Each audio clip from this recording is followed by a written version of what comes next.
Said before, I always try to expose you to different types of people, things, and services and opportunities that we have out there that you might not know about. And today I have Joanne Sanchez Avila. I just learned a little bit about her, but she's a coordinator for our TRIO program. But she's also working on her doctorate at the University of Arizona. Okay, University of Arizona in English rhetoric, or what's it? Did I get that? It's a mouthful. But Yeah, okay, English rhetoric. But, so here's the deal, Joanne. So, this is our STU100 class, college readiness. So, what I also like to start with, if you can kind of share your own story, kind of your a little bit about yourself, and then maybe anything like throughout your life that was, I always try to tell students, people are one key relationship away from like making a difference or doing something amazing or finding their higher self. Maybe you could share who that key person was, or maybe it was more than one person, your story, and then you can tell us about your TRIO program. Yes, All right. Wonderful. Well, thank you so much, Edgar.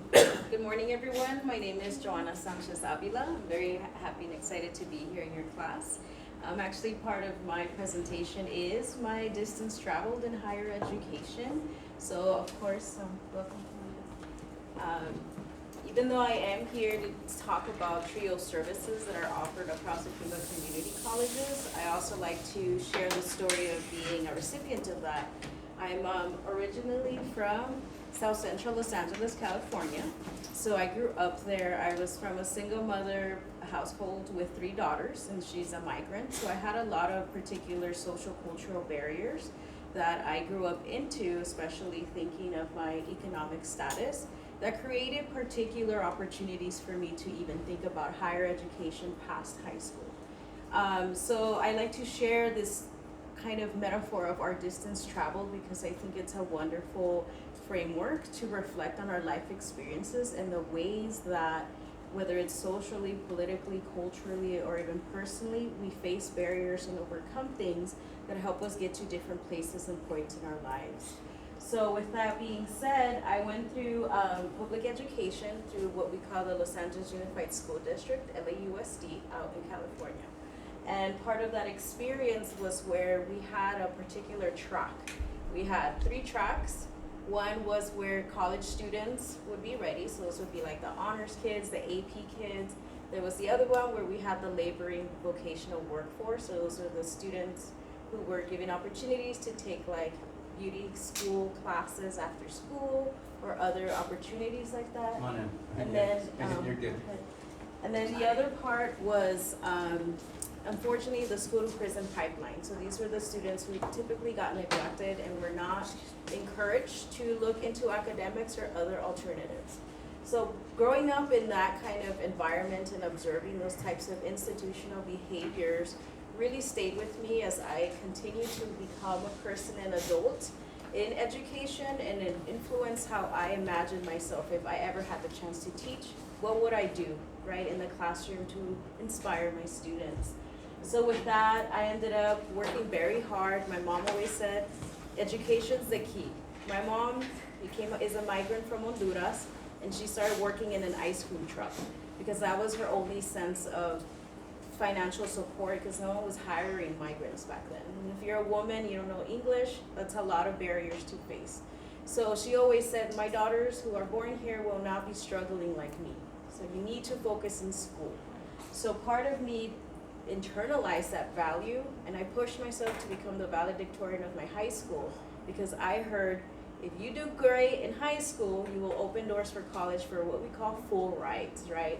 So back then, finances were a bit less frugal, I would say. I feel like nowadays financial aid at community colleges and spaces of higher education like universities put extra barriers for folks to get financial aid.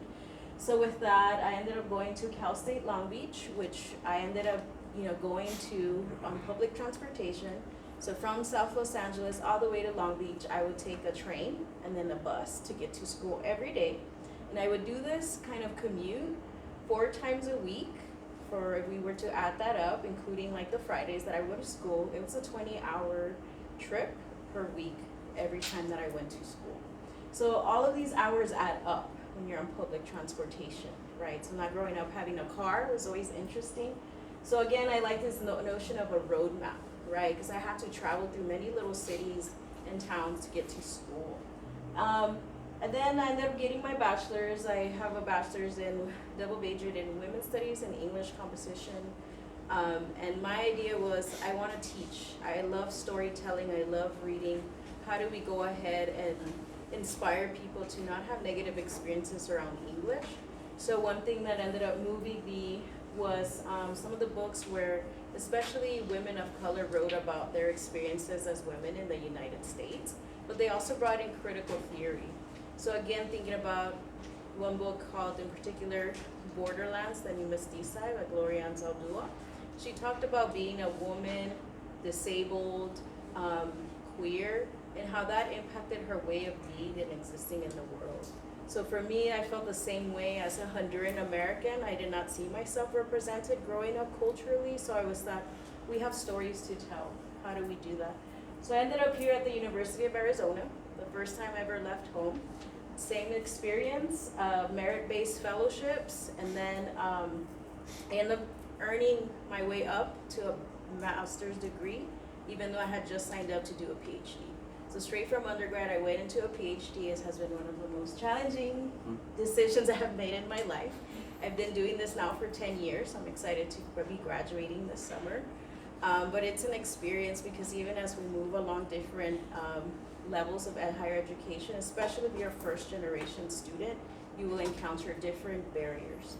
But one thing that I am grateful for is programs like TRIO, because I was a TRIO student in college, and they always pushed me to think about the opportunities and resources that were there. So I know my counselor, which I'm an advisor now, which is interesting coming full circle, is that he always helped us acknowledge our current present moment, and he always tried to find resources that can help, mitigate some of the barriers that I was facing immediately in that moment. So part of that also led me to the pipeline of applying to PhD programs through particular programming. And now I'm here. I got a certificate at Pima Community Colleges as an interpreter. And I really enjoyed working in the experiences with community college students because being so used to like university settings, I never understood that there's different populations and different instances and opportunities of support. So again, one thing I encourage y'all to reflect on wherever you're at in your milestones of higher education is think about what motivates you. Think about what you want in this world. And if you're still figuring yourself out, that's okay.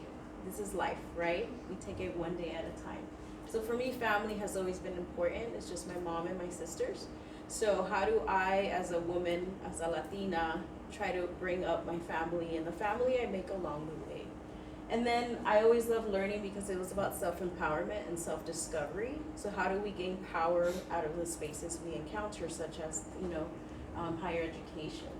And I always believe that with another degree, you can have power to negotiate higher salaries. So I always thought about financial success, especially coming from poverty.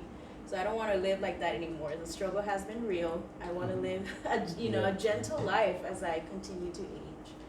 So I invite you to consider these perspectives, right? You're being amazing by showing up on a Friday morning to a class, right? Sometimes the struggle is real to have such an early class, but also come to school. So with that being said, TRIO is an opportunity and resource that y'all have at the Pima Community Colleges.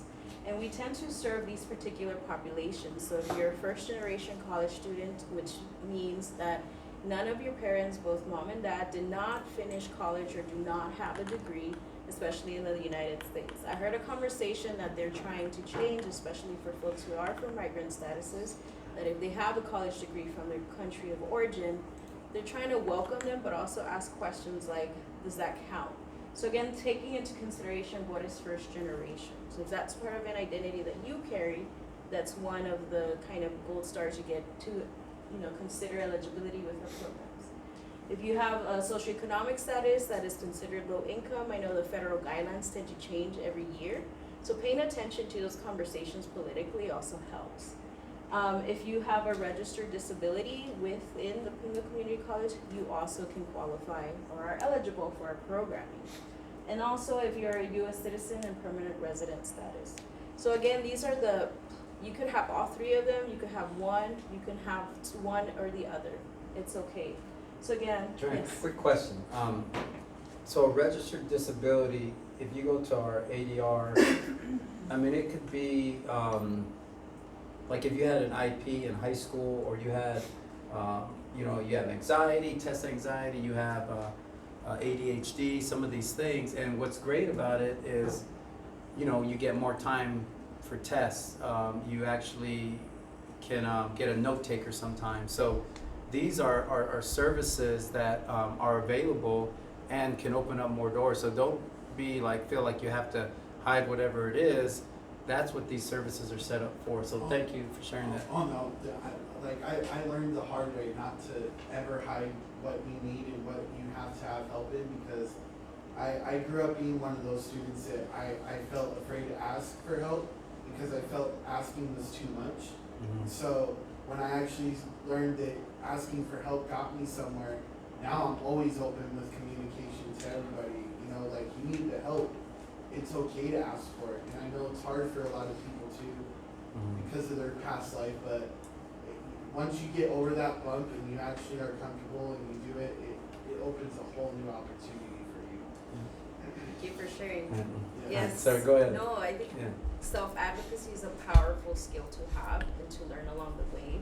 If you don't have that, it's important to have mentors like your professors or other folks who encourage you, right, to speak up and speak out for yourself. So again, thinking about, like, I put these little gifts in there to think about, like, oh yeah, VIP, that kind of, you know, talks about me. Think about the ways that certain parts of your identity have resources available in place to help you move forward.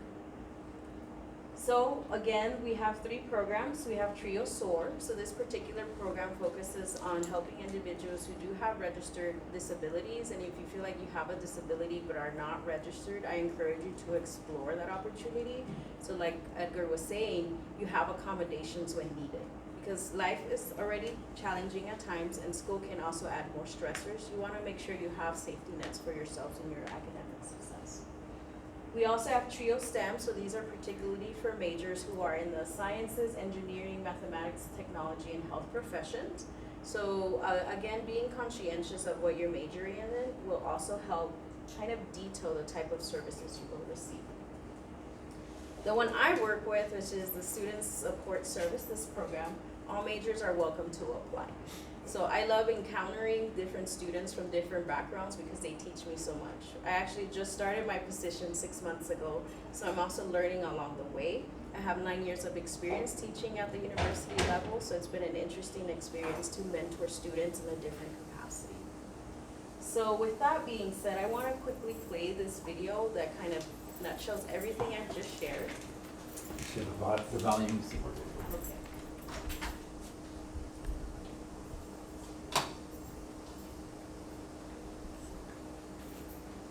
Go ahead and try it and see if it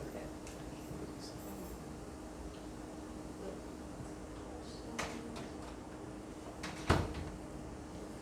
Am I clicking on it? Okay.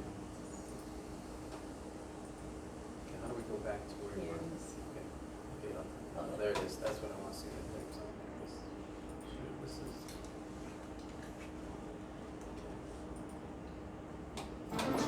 TRIO Student Support Services is funded by the Department of Education to assist students like you in achieving academic success and beyond.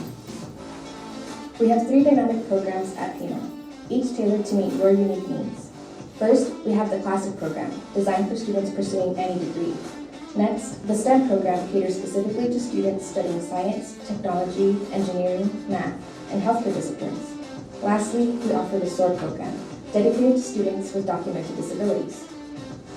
Across all TRIO SSS programs, you'll benefit from personalized advising, expert tutoring, guidance on transfer opportunities, and exciting university visits tailored to your interests. Since only a select number of PIMA college students become a part of TRIO, you receive targeted support designed exclusively for you. At TRIO, we understand that success extends beyond the classroom. We provide assistance with essential life skills such as financial literacy, career advising, support for personal challenges, and much more. Who can join? If neither of your parents hold a bachelor's degree, if you come from a low-income background, or if you have a documented disability, you qualify for the transformative opportunities TRIO offers. Join us today and access the support you need to thrive. Visit our website or simply scan the QR code. Applying is quick and easy, and we'll get back to you with the next steps. Don't miss out on our free services. So do y'all have any questions? I do have flyers, so I'll pass them out or. Yeah, let's go ahead and pass these out. No, I was just gonna add, like, that's an amazing story, Joanne, and I just wanna honor you because you really are an inspiration. And the one thing I feel like sometimes we need to be inspired, but one of the things, who was your inspiration? Who's that person? Was it a teacher? Was it a parent? Yeah. Thank you for that question. I will always go back to my family. My mother and my older sister are my sources of inspiration. Mm-hmm.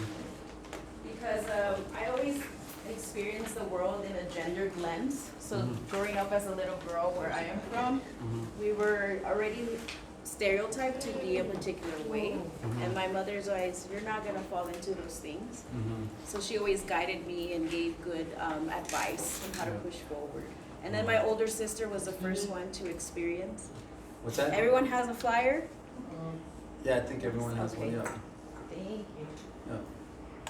If you want to fill those out right now, guys, and give it to Joanne, you can do that. Yeah, the application's online, so you're Online, welcome okay, if to you wanna do work a QR scan code.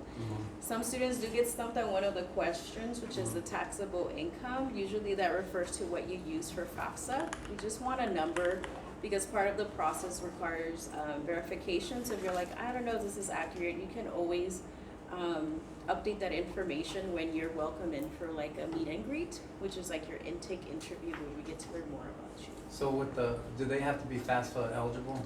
Yes. Okay. So make sure you fill out that FAFSA. And even if you think you might not get it, it's always worth giving it a shot. Yes, we also offer part of the financial literacy and advising is helping you complete your FAFSA. So your sister graduated college? Yes. How much older is she than you? She's 3 to 4 years older. Really? She's a biochemist and mathematician. Oh, she had to be somewhat of inspiration, right? Yes. Does she help kind of guide you the way, like just understanding, like, you know, whether you're trying to get your class schedule or all that kind of stuff? Definitely. Yeah. She is the first generation student who had to learn the discourse and language of what college is, right? What registration, tuition, all of those things are. I remember I was, my journey here has been interesting because I faced a lot of barriers. I wanted to be a veterinarian, but my high school counselor didn't allow me to take science classes because I was a girl. I was one of the only girls to take AP Calculus 2 when I was at my high school, but he still don't believe in me. So I ended up doing more like humanities, that track again of doing English. They saw me as a teacher, and then I freaked out in college. I was like, I don't know what to do, so I'm gonna do fashion. So I thought it was the creativity that was calling to me, but creativity in a different capacity, not design. So I remember calling my sister and saying, hey, Karen, I'm taking this summer class. I don't understand what this professor's talking about. I'm scared. And she's like, it's okay. You're gonna go get your course catalog. Back then we had our printed out booklets. You're gonna change your major. You're gonna check out what classes or what things seem interesting to you for a degree. And then English called to me. I always loved teaching and I always loved reading and writing. So that's how I ended up with my bachelor's degree in that. But she's been a great source of inspiration in paving the way. Some of you have peers potentially in this classroom who might pave the way somehow, one way or another, or relatives who are not in spaces of higher ed to do that. But I always recommend, like your classmates suggested, ask questions. People are here as a resource. And I always like to remind my students of the mindset of gratitude, right? Always say thank you, because a lot of folks have struggled to arrive to different places, and sometimes it's nice just to hear a thank you. Now, did you grow up in Honduras at all, or were you born here? I was born in California. I've never been to the motherland. Never been in the motherland? No, that's one of my goals. Part of my dissertation work is exploring identity and culture. And self-representation. And I'm sure your mom still has family out there, and Yes. yeah. Yes. Well, I gotta tell you of a idea. Well, I'll share with this group because we're all about being vulnerable and telling. So I'm writing a comic book, all right? So the comic book has to do with a Latino superhero, right? And it's a it's a version of my two sons. I have two sons, Jonas and Amaury. So I call this superhero Jamari, kind of trying to put them together. But the superhero, he goes out and I'll give you his superpowers first of all, right? So these are his superpowers. Of course, he's strong and can withstand heat and can withstand cold and all this other stuff. But he's able to help people understand each other. So for example, he goes to some of the places in like Honduras or Mexico, and he can touch the leader of the cartel and touch a mother who lost her son to fentanyl, and they can feel what they feel. So then this leader of the cartel changes his ways and ends up doing good in the world, right? That's cool. Now he's also, and then he deals with social issues. So he does one where he goes to North Korea, but he can touch somebody and they can walk through walls and be invisible, but he doesn't have all the expertise, so he can touch somebody like a Chinese scientist that would get him through there and disband all the nuclear weapons. So the reason I share that is because one of the things that I want to talk about is, you know, Honduras, Guatemala. One of the things that when because those are beautiful countries, right? They're the you know, if people, it's a tropical place,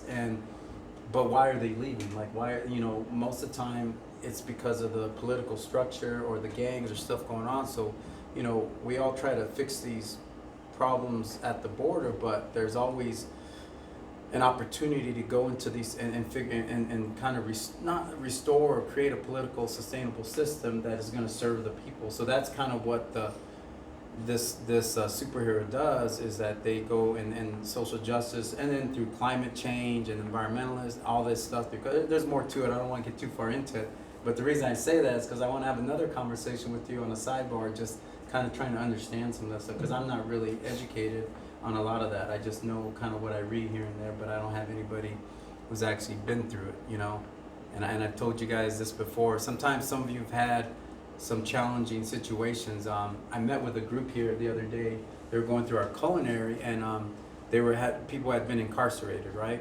And so they're trying to figure out how they can get into a program to get a certificate to get a good job with a livable wage, so they don't go back doing what they're doing. But one of the challenges is a lot of our systems set up in a way where if you had a felony or some kind of thing, it's really difficult for you to get back in the society and the system, right? So creating pathways for those who paid their price and are not a threat to society, how they can get back in the system. But one of the things that I always share with them is, and I think you've done a good job, just like your environment, right? You've put yourself around a lot of really amazing people because of where you choose to be, whether it's your sister or on a college campus, you know. And I've mentioned this to my students before, is that you hang around 5 people that, you know, do drugs, pretty soon you'll be the 6th one, right? So you got to create that right environment around you. And so, you know, having access to programs like TRIO, from what I've seen, I've been here at Pima for 28 years now, and these programs are the ones that are the difference makers. They're the ones that are going to help you navigate, and you got to be willing to ask the questions. You got to be willing to make yourself uncomfortable. Have you been in situations before where you feel awkward or uncomfortable? Yes, definitely. Yeah. Yeah, I know shame was a big thing. I feel like narratives around migrants and their children, like I think of the gender perspective again, like the welfare queen is a trope that, you know, governments created to some extent to racialize folks who need social welfare support, right? So I always felt like, oh, there comes the welfare queen's child asking for extra stuff, you know, or extra like shortcuts. And shame is something that I worked through, right? That discomfort to be like, no, I'm entitled to these things because systemically infrastructure was created for me to be born into. So let me reclaim some of these identities that are viewed as bad. But I appreciate that perspective you share with your students, because I think part of it is being aware of language. That's why I love studying language, because when people hear first generation, sometimes they like shake in their boots, especially when it comes to like thinking of class status, race, or able-bodiedness, right, your disabilities and whatnot. So I appreciate that framework of shifting, or just gaining a self-awareness and hopefully a political consciousness, so you can, you know, create power and change within yourself and your communities and, you know, your families and all your other social relations that you exist within. Beautiful. Well, Joanne, I want to honor you and thank you. Yes. I mean, this is really have a an little amazing. questions there. Content, yeah. If you have any questions, you're welcome to ask. I also don't want to take too much of your class time. My contact information is up there. I have given access to Edgar the slides. So if you need anything, please let me know. You have our flyer. Our office is literally around the corner. So if you ever need support, just come on through. We'll be happy to serve you as best we can. All right, well, thank you so much for your time. It was a pleasure to be here with you. Card, if you don't mind, actually, I want to ask you some of the questions too. No, sounds yeah, good. Yeah, no. Thank you. All right, for those of you who haven't signed in, go ahead and come up here and sign in, please. And then if you have any questions as far as with the assignment today or anything, I'll open up some of those modules so you get back in. Yeah. Thank you. So, did you sign in? Yeah. No, okay.